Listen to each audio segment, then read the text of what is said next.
How important is a designated player? Before we begin, for those of you who are new to MLS or just don't know what a DP is is essentially a player on your squad that has an unlimited salary.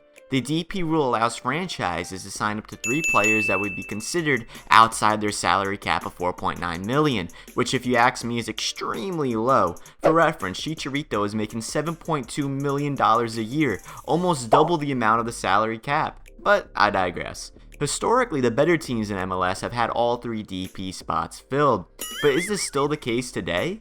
Are DPs still as important as they once were? Let's look at the facts and statistics. Since 2015, every MLS Cup champion has had all their DP spots filled. 2015 Portland, Diego Valeri, Liam Ridgewell, and Fernando Adi surprisingly when he was actually good. Man, how time flies. 2016 Seattle Sounders, Clint Dempsey, Osvaldo Alonso, and Nicolas Ladero. Plus you had Nelson Valdez go down to a TAM contract and was also considered a DP that season. So basically Seattle was rocking 4 DP players based on salary. 2017 Treble Toronto, Josie Altidore, Michael Bradley, and my boy Sebastian Giovinco. When I think of a notable DP trio in recent times, this is what I think of. 2018 Atlanta United, Miguel Almirón, Joseph Martinez, and Ezekiel Barco. 3 big names, 3 big money DPs. Look what happened.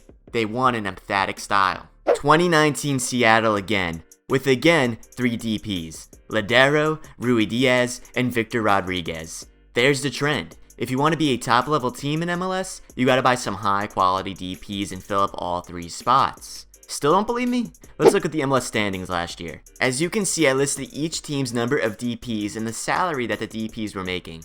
Also, disclaimer, if a DP was bought down mid-season or sold, I still counted that as a DP. So technically, teams could have had more than 3 DPs this season, just not all on the team at the same time. In this instance, I just counted it as 3. Now with that out of the way, let's get to the findings. The first thing that you should notice is there's a clear correlation between number of DPs and salary to positional standing. There was only one team in the top 6 in each division that had fewer than 3 DPs, and that was Philadelphia. The trend is so prominent, in fact, that every single team in the Western Conference that made the playoffs had 3 DPs on their side. Wow. And I get it, man. There's also a lot of other factors that go into being good. It's not just designated players that are going to make or break your squad. But if I went over all the other factors, this video would be way too confusing and quite frankly, way too long. Anyways, let's look at which DP positions are the best to fill if you want your team to have success. Out of all the DPs in the MLS last season, 2019, only 3 DPs were defenders and 1 a goalkeeper. And on those 4 teams, none of them made the playoffs, and 3 of those teams had all the DP spots filled. So now that begs the question, are you better off buying attacking DPs? Well, from this chart, it looks like it. Maybe this chart shows that there isn't that much of a difference between a DP defender and a regular run-of-the-mill MLS defender making $300K a year. And if you really think about it, all the best teams have a DP playmaker, their number 10, their offensive spark. I would wager that the number 10 position is probably the most important, and you sure as hell have to have a DP to fill those shoes. Treble-winning Toronto, they had Giovinco. Record-breaking LAFC, they had Carlos Vela. And 2-time champion Seattle Sounders had Nicolas Ladero.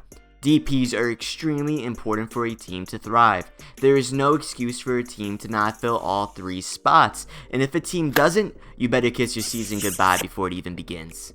Well, if you enjoyed this video and you would like to see more, please like and subscribe. Also, we have a podcast that comes out every single Monday, so be sure to check that out. Highly recommend.